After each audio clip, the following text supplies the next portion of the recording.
at the bottom line of, let's say, project finance, or purchasing a building, if you come to the real estate finance thing, or whether you're doing a merger and acquisition, it's still about equity, which is stocks and owning, and debt, which is borrowing. Those are two ways you finance a transaction. So whether or not they call them fancy things, medium-term notes, it's just somebody borrowing or somebody investing. That's what it is.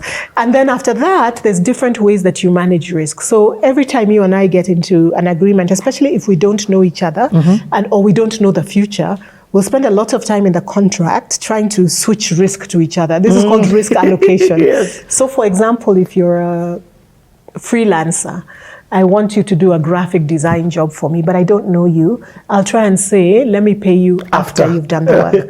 But you don't know if I'm the kind of person who, even if I have the work, I'm not going to pay you. So you try to get paid up front. Oh, that's risk allocation. We don't think of it as that way. But basically, we're trying to switch.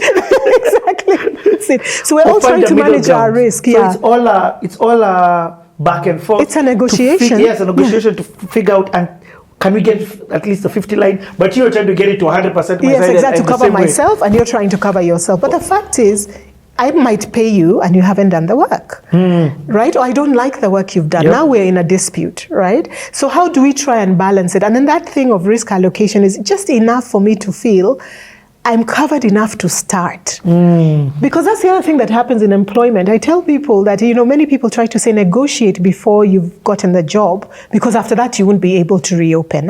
So try and get your salary now. But I say, no, really, if you're a good worker, you actually want to wait until they've seen you before now you start negotiating, because what the person is trying to do by offering the low salary is that they're trying to manage their, like, what if we offer this huge amount and then don't this get person that good jack can't do anything and now I'm stuck, right? So it's just understanding that that's what's happening and that's the dynamic. It's not always somebody trying to be unfair to you. It's just everybody's money hurts them to pay, right? Right.